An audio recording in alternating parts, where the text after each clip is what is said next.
오늘 주시는 말씀입니다. 마태복음 13장 51절, 52절인데 한 목소리로 합독합니다. 이 모든 것을 깨달았느냐 하시니 대답하되 그러하오이다. 예수께서 이르시되 그러므로 천국의 제자된 서기관마다 마치 새 것과 옛 것을 그 곳간에서 보는 집중과 같으니라. 아멘. 아멘. 우리 한번 따라해 보시겠습니까? 보물창고에서 꺼내는 중보자. 네. 땡땡땡 안에 들어가는 단어는 중보자라고 하는 단어입니다. 오늘 52절에 보게 되면 예수께서 이르시되 그러므로 천국의 제자된 서기관마다 마치 새 것과 옛 것을 그 곳간에서 배우는 집중과 같다 이렇게 말씀을 하셨는데 이 말씀을 좀 더 쉽게 다가오는 말씀으로 좀 읽었으면 좋겠는데요. 세번역 성경에 보니까 이 말씀을 이렇게 기록했습니다. 함께 좀 읽어볼까요? 예수께서 그들에게 말씀하셨다. 그러므로 하늘나라를 위하여 훈련을 받은 율법학자는 누구나 자기 곳간에서 새 것과 낡은 것을 꺼내는 집중과 같다. 네. 그렇게 말씀을 하고 계십니다. 서기관이라고 하는 것을 좀 우리가 눈여겨봐야 할 단어이고요. 그리고 천국의 제자라고 하는 단어를 좀 기억해야 하고 새 것과 옛 것을 좀 기억해야 하고 또한 그것 가운데 곳간에서 내온다라고 하는 말씀을 좀 우리가 기억을 좀 해야 되는 말씀드립니다. 특별히 이 서기관에 대해서는 예수님 당시에 말씀을 하실 때 예수님도 서기관에 대해서 또 마태복음에서 많이 쓰여 있는데 그 말씀들을 보니까 서기관이라고 하는 것은 마태복음 2장 4절에서 왕이 모든 대제사장과 백성의 서기관들을 모아 그리스도가 어디서 나겠느냐 물으니 이 말씀을 미루어보고 마태복음 5장 20절에 내가 너희에게 이르노니 너희 귀가 서기관과 바리새인보다 더 낫지 못하면 결코 천국에 들어가지 못하리라 하는 이 말씀에 의거해서 보면 이 서기관이라고 하는 사람들은 율법학자입니다. 왜냐하면 그리스도가 어디서 나겠느냐라고 물었는데 대제사장은 당연하게 물어보는 사람 중에 한 분이겠죠. 그죠? 그리고 나머지 중에서 물어봐야 되는데 그리고 물어볼 수 있는 사람들이 서기관이었다라고 하는 것을 보면 이 서기관은 율법학자이고 연구하는 박사들이에요. 그러니까 그들에게 그리스도가 어디서 나겠느냐 너희들이 성경을 많이 연구했으니까 그 연구한 대로 그리스도가 어디서 나겠느냐 이렇게 물으시는 거예요. 그리고 또한 예수님께서 서기관과 바리새인들보다 더 낫지 못하면 결코 천국에 들어가지 못하리라 라고 말씀하세요. 이 말은 서기관과 바리새인들도 하나님의 말씀을 지키면서 연구한 말씀을 가지고 살아나가는 그런 사람들입니다. 그럼에도 불구하고 그들보다 더 나아야 된다라고 말씀을 우리에게 하고 계세요. 그래서 다른 많은 사람들이 이렇게 평가를 했는데 특히 예수님에 대해서 이렇게 평가를 했어요. 마태복음 7장 29절인데요. 이는 그 가르치시는 것이 권위 있는 자와 같고 그들의 서기관들과 같지 아니하며라 라고 말씀을 하고 계십니다. 예수 그리스도께서는 서기관들과 같지 아니하게 독특한 면이 있었는데 그것이 무엇이었는가 하면 권위 있는 자와 같았다라고 말씀을 하고 계세요. 그러므로 예수님 본인 자신이 서기관과 바리새인보다 더 나은 그런 모습들로 비춰지고 있고 그렇게 행동하셨고 그렇게 또 살라라고 우리 믿는 크리스천들에게 주는 교훈이라고 믿습니다.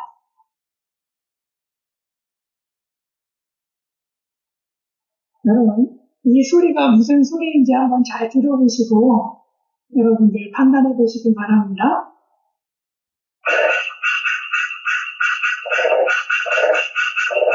무슨 소리입니까? 개구리입니까?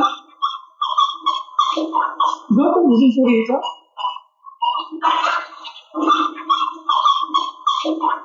이건 무슨 소리입니까? 모르시겠어요? 넘어가고. 그러면 이 소리는 무슨 소리일까요? 네.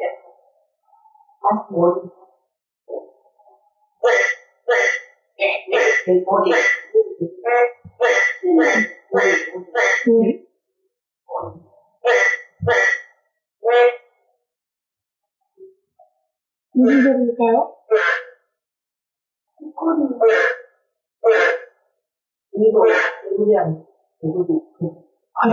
다 개구리 소리로 들리시나요? 그러나 우리 이렇게 하나를 듣고도 여러 가지 생각들로 만들죠. 자, 보세요.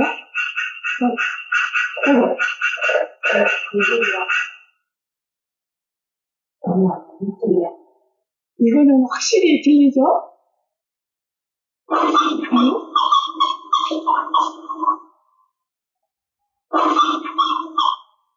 이 소리를 잘 모르시는 분 아세요? 그죠? 넘어가야 됩니다. 네.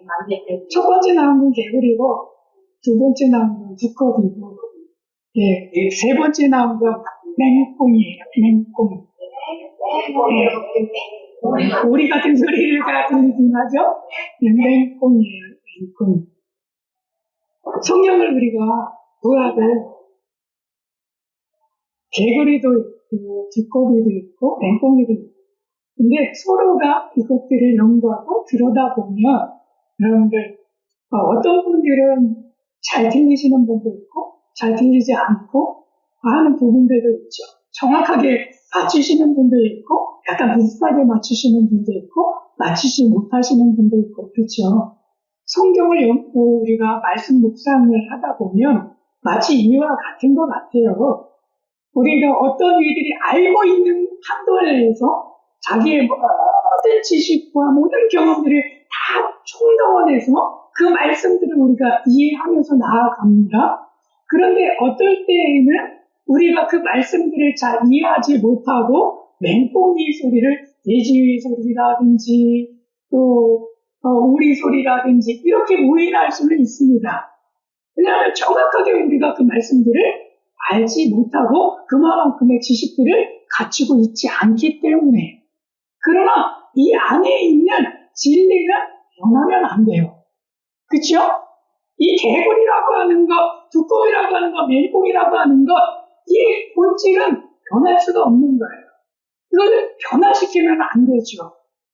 마찬가지로 우리가 성경을 묵상할 때에 이 의미들은 잘 기억을 하시고 이 의미를 계속해서 찾아가도록 노력을 하셔야 그래야 그것들이 어떨 때는 이거 개구리야, 이거 두꺼비야, 이거 맹꽁이야 보면서 확실하게 눈으로 볼 때 알 수 있고 또한 우리가 귀로 그의 목소리들을 들을 때에 들을 수 있는 것처럼 아마도 제가 제 아내의 목소리는 바깥에서 이야기한다면 아마 들을 것 같아요.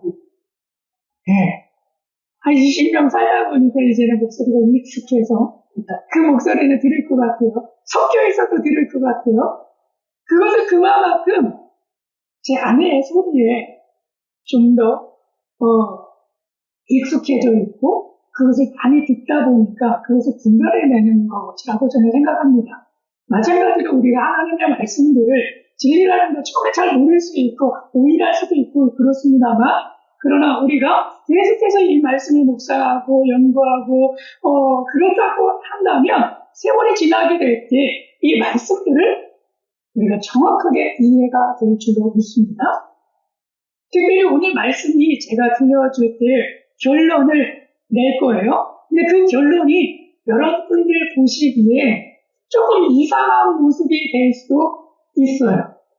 여러분들이 생각을 해보지 않은 모습일 수 있으니까. 그랬을 때 이 모습이 두꺼비다라고 하는 이 모습을 나는 두꺼비 본 적도 없고 내가 만져본 일도 없고 소리도 들어본 일이 없어. 그런데 그게 두꺼비야? 라고 하면서 이야기한다면 잘 믿지 못하는 것과 같은 그런 말씀이 오늘 말씀이 될 수도 있어요. 여러분 말레이시아에 가면 이것과 아주 비슷한 게 있습니다. 여러분들 이거 한번 보십시오. 이게 뭘로 보이십니까? 네? 뭘로 보이십니까? 나무 껍질? 네. 그러면 이 모습을 여기서 한번 찾아보십시오. 이게 보이십니까? 뭐가 보이시죠? 네? 낙엽 같죠? 근데 이 모습이 있습니까? 하얀색에 지금 저거 보이세요? 저런 모습이 여기 낙엽 같은 곳에도 있잖아요. 그죠? 그게 무엇이냐면 말레이시아의 깝답다운이라고 하는 이름을 가진 그 개구리인데 이 개구리의 이름은 한국말로 나뭇잎 개구리예요. 나뭇잎 개구리. 나뭇잎 개구리. 네, 꼭 나뭇잎처럼 그리고 보호색을 띠고 나뭇잎과 섞여 있으면 잘 알아보지 못하는 그런 것입니다. 제가 오늘 말씀이 좀 이런 것 같아요. 제가 깨달은 말씀이 잘 보이지 않아요. 그런데 이 말씀을 계속 묵상하면서 가다 보니까 아하, 이 모습 속에서 하나님은 나에게 이렇게 말씀하시는구나 라고 하는 것을 제가 말씀을 묵상하면서 깨달았어요. 근데 그 모습이 여러분들 보시기에 좀 생소한 이런 모습일 수 있다는 거예요. 생소하게 깨달으셨네? 라고 하는 그러한 깨달을 수도 있다라고 하는 생각이 좀 저한테도 좀 들어가요. 그러나 그 본질은 여러분 변하지 않고요.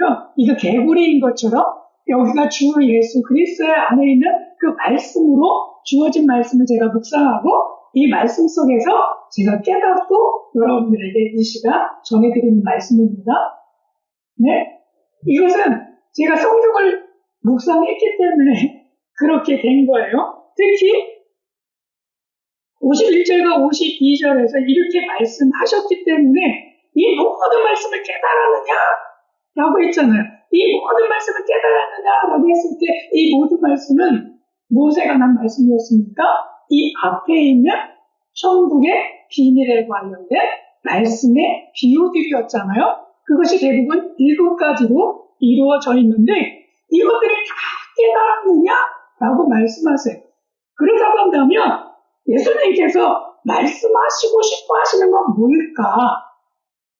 천국의 비밀을 통해 가지고 우리가 깨닫기를 원하시는 건 무엇일까? 고민을 해봤는데 아니 잘 못 보이는 거예요. 잘 안 보이는 거예요. 근데 이 말씀을 한 주일 동안 깊이 묵상하다 보니까 이렇게 나뭇잎 개구리처럼 저런 모습 속에 저런 나뭇잎이 있고 저것이 개구리구나라고 하는 것을 제가 깨달았던 것처럼 이 말씀 속에서 저렇게 깨달았다라고 하는 거예요. 그래서 그 말씀을 소개해드립니다. 우리는 특히 우물안 개구리 하면 기억나는 거 있습니까? 이 말씀을 들으면 우물안 속에 있는 개구리에게는 바다에 대해서 설명할 수가 없다라고 하는 것으로 여러분들이 대부분 이 말씀의 뜻을 인지하고 계시죠? 그리고 듣고 봐 헌진 주께 세진다고 이 노래 아시죠? 그죠? 왜 이 뜻이 무엇입니까? 이 노래 되게 많이 부르면서 놀았는데 어렸을 때 이 뜻이 무엇입니까?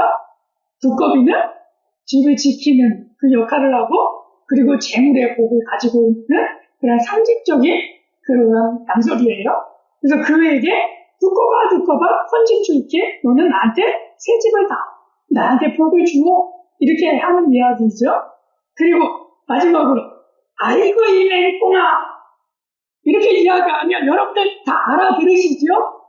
맞죠? 그게 무엇입니까? 똑똑하지 못하고 답답한 사람을 이야기할 때 맹꽁이라고 표현하기 때문에 아이고 이 맹꽁아 이렇게 하면 그런 사람이구나 라고 하는 것을 알아들을 수 있는 거죠. 그런 것처럼 예전에 이 말씀을 했을 때 제자들도 이 말씀을 듣고 아마 이 말씀 속에서 의미하는 것들을 알으셨을 거예요. 근데 이 말씀이 후대가 되면서 저희들이 이 말씀의 환경과 이 말씀을 잘 사용하지 않고 너무나 이 성경 속에서 기록되어 있는 말씀이고 그래서 몰랐던 것 같아요. 하지만 이 말씀 속에서 여러 가지 일들을 우리가 경험한다면 우리가 그 말씀의 뜻을 좀 유추해낼 수 있습니다. 그 의미들을 발견할 수 있다는 거예요. 그래서 그 의미를 저는 이렇게 발견을 했어요. 마태복음 15장 1절부터 6절에 가게 되면 하나님께서 귀한 말씀 우리들 가운데 들려주시는데 그 말씀을 쉬운 성경으로 제가 좀 읽어드릴게요. 그때 몇몇 바리새파 사람들과 율법학자들이 예루살렘으로부터 예수님께 와서 물었습니다. 당신의 제자들은 어째서 장로들이 우리에게 전하여 준 법을 지키지 않습니까? 당신의 제자들은 음식을 먹기 전에 손을 씻지 않습니다. 예수님께서 이들에게 대답하셨습니다. 너희는 어째서 장로들의 정통을 지키려고 하나님의 명령을 지키지 않느냐? 하나님께서는 내 아버지와 어머니를 공경하라고 말씀하셨다. 또한 아버지와 어머니를 욕하는 사람은 반드시 죽으리라고 말씀하셨다.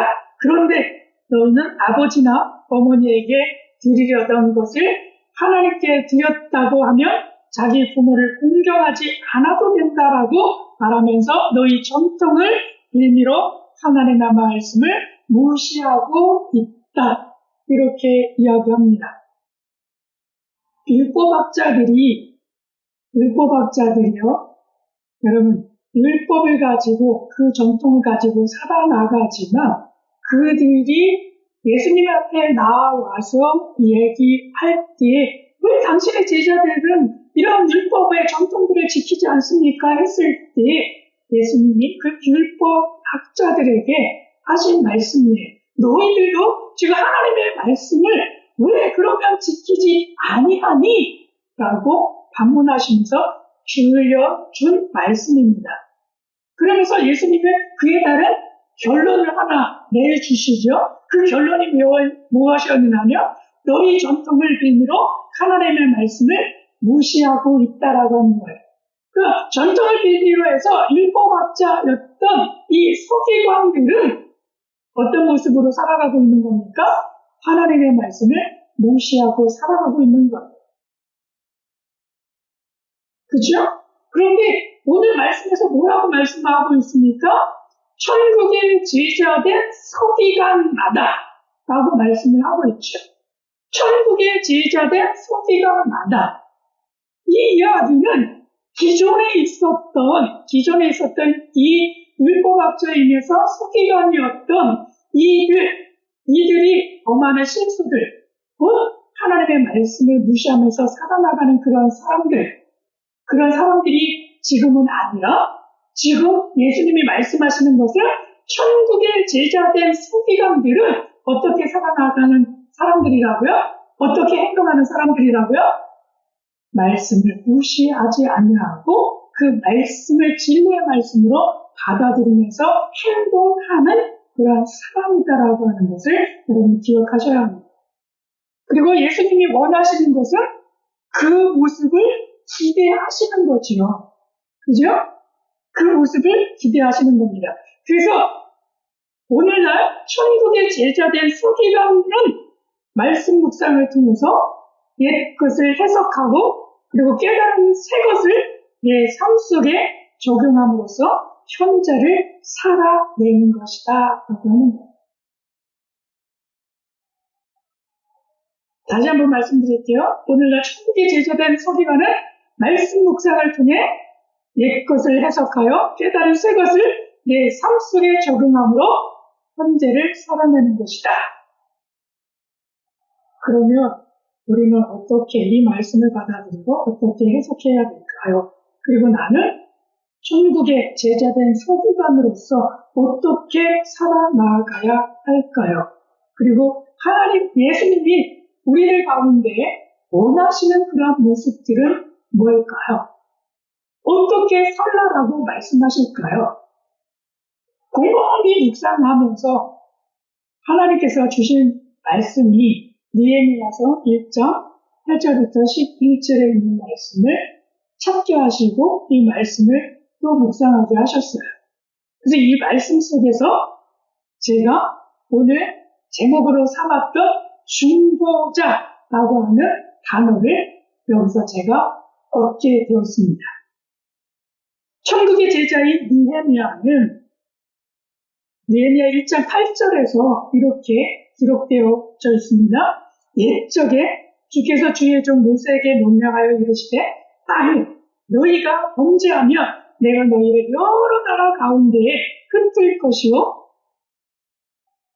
만일 내게로 돌아와 내 계명을 지켜 행하면 너희 쫓긴 자가 하늘 끝에 있을지라도 내가 거기서부터 그들을 모아 내 이름을 두려고 택한 곳에 돌아오게 하리라 하신 말씀을 이제 청하건대 기억하옵소서. 여기서 느헤미야는 옛적에 있는 것을 가지고 왔어요. 그 옛적에 있는 말씀이 무엇이었느냐 하면 모세에게 명령하신 말씀이었어요. 그리고 그 말씀을 들여다보니까 무엇이라고 쓰여 있느냐 하면 너희가 범죄하면 내가 너희를 여러 나라로 흩을 것이다 라고 하는 말씀이에요. 그래서 이 이스라엘 백성들이 흩어졌죠. 바벨론 포로로 끌려가면서 다 흩어진 거예요. 그래서 그때 이 느헤미야도 끌려가서 거기서 살았어요.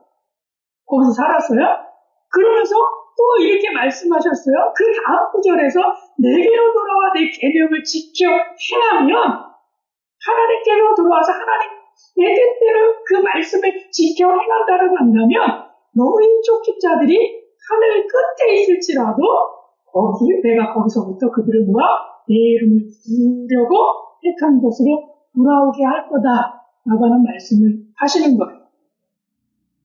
그래서 느헤미야가 깨달은 게 하나가 있어요. 그래, 맞아, 하나님 맞습니다. 이 말씀대로 이제는 저희가 하나님께로 돌아가기를 원합니다.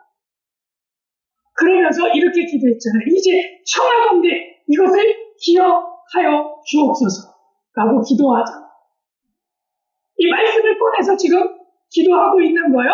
그래서 저희가 하나님의 곁으로 지금 이제 돌아가겠습니다. 그러므로 하나님 우리에게 이 말씀을 이루어 주시옵소서 라고 하는 표현이에요. 그러면서 이 말씀을 세 곳으로 해석하면서 끄집어내면서 이렇게 말씀을 하고 있어요. 11절에 주여 구하오니 귀를 기울이사 종의 기도와 주의 이름을 경외하기를 기뻐하는 종들의 기도를 들으시고 오늘 종이 형통하여 이 사람 앞에서 은혜를 입게 하옵소서 하였나니 그때 내가 왕의 술가론이 되었느니라 하고 말씀을 하고 있습니다. 이전에 있었던 그 말씀을 이제 우리가 쫓아서 행하겠습니다.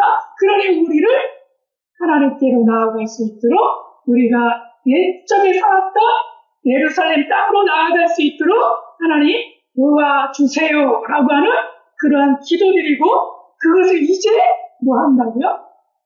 끄집어내서 청하는 거예요. 새 것으로 이제 바꿔나갑니다. 어떻게 합니까?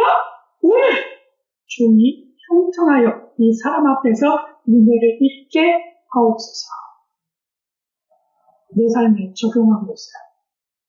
뭐하고 난 다음에요? 기도하고 난 다음에. 그랬더니 그때 술 간원이 되었다라고 하는데 이 느헤미야가 이전의 기록을 보면 좋은데 기록이 잘 나와 있지는 않아요.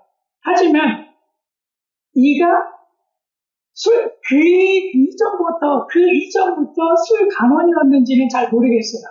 하지만 이전에는 다른 일을 한다고 할지라도 이것을 다짐하고 하나님 앞에 나아가려고 했을 때 하나님께서 이제 은혜를 주시는데 술 맡은 관원이에게 하세요. 그러니까 왕 앞에 나아가서 술을 따라주는 역할을 하는 그러한 직업을 가지고 있는 사람이 되는 거예요. 왜 하나님은 이 예레미야가 기도를 이렇게 했는데 주의 종을 들어주시옵소서 그리고 종이 통통하여 이 사람 앞에 은혜를 잊게 하옵소서.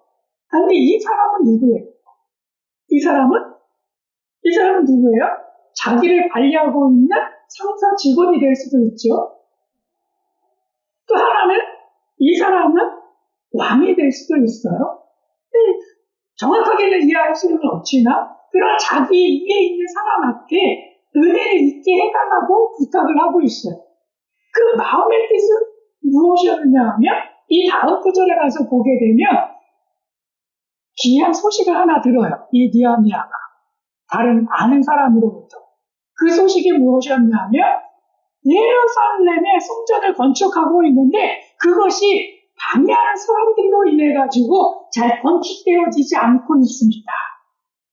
이 소식을 들어요. 그리고 하나님 앞에 말씀드려요. 그렇기 때문에 네가 예루살렘에 나가서 내가 그 예루살렘 성전을 다시 건축하는 데 있어서 내가 그 역할을 도와야지 라고 하는 그 마음을 가지고 이 기도를 한 것 같아요. 그랬더니 하나님의 술 강하게 되게 하셨는데 하나님의 놀라운 일가 뭐였느냐면 어느 날 네가 맡은 일을 감당하러 나갈 때 술을 들고 왕 앞에 나아갑니다. 그러면서 왕 앞에 내려놓고 나가려고 하는데 왕이 불러 세워요. 그리고 나서 하는 말이 왜 너가 기존에는 수심이 가득하지 않고 기뻤는데 오늘 너는 수심이 가득하여져서 나에게 술을 따라주고 나가니 큰일 났죠? 왕한테 그런 모습을 보여서 아이고 주 용서하옵소서 그러면서 그의 속마음을 털어놓습니다. 왕이시여 제가 듣기로는 예루살렘 성전이 건축되어야 하는데 그것을 방해하는 이들로 말미암아서 성전이 잘 건축되지 않는다라고 하는 소식을 제가 들어서 마음이 너무너무 무거워서 제가 수심이 가득한 모습으로 왕께 이렇게 술을 따라드렸습니다. 죽을 죄를 지었습니다. 용서하옵소서 그런 이야기를 했던 것 같습니다. 그랬는데도 불구하고 이 왕을 그래 그러면 네가 거기에 가서 그 역할을 감당해라 라고 말씀을 하고 있어요. 그래서 이 느헤미야가 3차 귀환 때 나아가서 예루살렘 성전을 건축하는 것에 있어서 보수공사하는 것에 있어서 그가 힘을 보태게 되는 일들을 감당하게 됩니다. 이 말씀을 깨달은 게 무엇인지 아십니까? 중보 기도하는 것. 말씀을 깨달은 자는 중보 기도자가 되어야 한다라고 하는 것을 제가 깨달았어요. 여기에서 천국에 제자된 서기관마다 새 것과 옛 것을 그 볼관에서 배우는 집주인과 같은데요. 천국의 서기관은 어떻게 해야 하느냐면 옛 것과 지금 느헤미야도 옛 것을 가지고 나왔죠. 그리고 또 무엇을 가지고 나왔습니까? 옛 것 안에서 새 것을 발견했죠. 그 새 것이 무엇입니까? 바로 돌아오게 하실 것이다 라고 하는 새 것을 발견을 했어요. 그리고 나서 그 곳간에서 이것을 가지고 나와서 무엇을 했느냐 하면 깨달은 대로 그가 하나님 앞에 나아가 기도를 따라가는 것. 그것도 자기 안위만을 위한 것이 아니라 이스라엘 하나님의 나라를 위해서 기도한 거예요. 그 땅이 하나님 예루살렘 성전이 완벽하게 재건되어야 하는데 이것이 재건이 안 됐습니다. 하나님 이것을 재건하는 것에 저가 쓰임받기를 원합니다. 쓰이게 해주세요. 쓰일 수 있도록 또 많은 사람들을 붙여주세요. 그러면서 중보기도를 한 것 같아요. 우리가 천국에 대한 그 비밀들을 여러분 많이 들었을 줄 압니다. 그 듣고 끝나는 우리의 삶이 아니라 이제는 제가 깨달은 것은 그 들었기 때문에 그것 안에서 우리가 중보기도자로 세워져야 되지 않나 라고 하는 생각을 하게 되었다라고 하는 거예요. 마치 나뭇잎 개구리처럼 좀 생소하게 생뚱맞은 그러한 결론 아니야? 라고 생각하실 정도로 이상하리만큼 그런 결론을 제가 내렸다는 거예요. 여러분 생뚱맞죠? 생뚱맞죠? 아닙니까? 왜냐하면 천국의 제자된 서기관들은 말씀을 연구하고 깨닫고 예상 속에서 안 사람들이잖아요. 그런 사람이 어떻게 가만히 있을 수가 있어요? 천국에 대한 비밀을 깨달은 게 어떻게 내가 가만히 앉아있을 수 있습니까? 신약에서 보면 예수님의 말씀을 들었을 때 그들을 깨달으면서 반드시 나아가서 전도하는 삶을 살았어요. 그 말씀들을 증거했어요. 예수님이 이따가 오신 메시아 그리스도라고 하는 것을 증거하면서 나아갔어요. 그것이 그 신학에 있었던 제자들입니다. 근데 천국의 비밀을 가지고 있는 깨달은 우리가, 깨달은 내가 가만히 있을 수가 없는 거죠. 그 안에서 말씀하시는 것은 무엇입니까?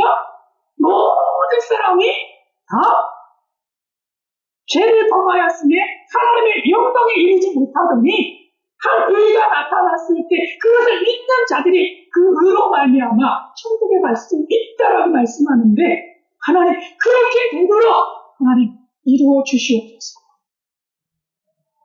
기도해야 되지 않겠습니까? 그리고 그것을 전해야 되지 않겠습니까? 그러다 보니까 봄을 참고 곧 하나님의 말씀 속에서 여러분들 동화를 캐내서 그거 가지고 옛것과 새것을 만드셔서 우리가 중보기도 하고 그리고 삶을 실천하면서 살아가는 그런 사람으로 될 때에 그 사람들 가르쳐서 천국의 제자된 서기관이다라고 말씀하지 않겠습니까? 그 의는 예전에 있었던 예수님 이전에 알고 있었던 그 바리새인과 서기관들이 행했던 것들처럼 행하는 그런 모습들이 아니라 진실하게 하나님을 인정하고 살아나가는 그런 사람들이지 않겠나라고 하는 겁니다.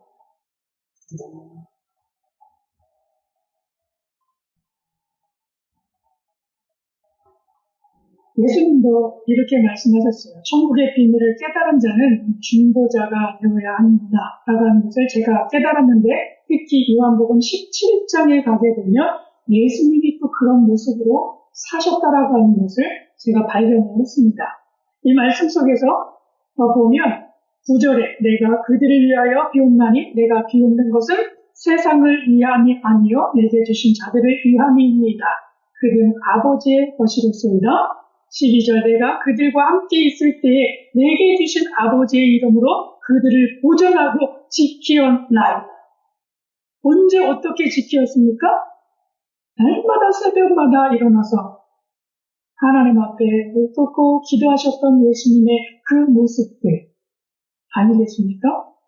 그 중에 하나도 멸망하지 않고 다만 멸망의 자식뿐이오니 한 사람도 멸망하지 아니하도록 예수님은 그것을 위해서 나를 통해서 저희들을 구원해 주시옵소서. 그리고 제가 그 사명을 감당하게 해 주시옵소서라고 중보기도의 자의 그런 삶을 사셨다라고 저는 이 말씀 속에서 믿어지더라고요.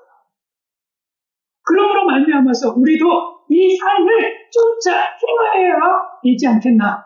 그래서 우리 사랑하는 예수님과 함께 모든 성도님들은 천국의 비밀을 깨달은 자는 중보기도자가 되어야 한다라고 하는 이 말씀을 깨닫고 또 그렇게 살아가고 그렇게 그 하나님 앞에 영광을 올려드리고 또한 우리가 그 안에서 현 시대를 살아내서 하나님 앞에 영광을 올려드리는 그 은혜와 축복이 있기를 축복합니다. 축복합니다. 아멘. 아멘.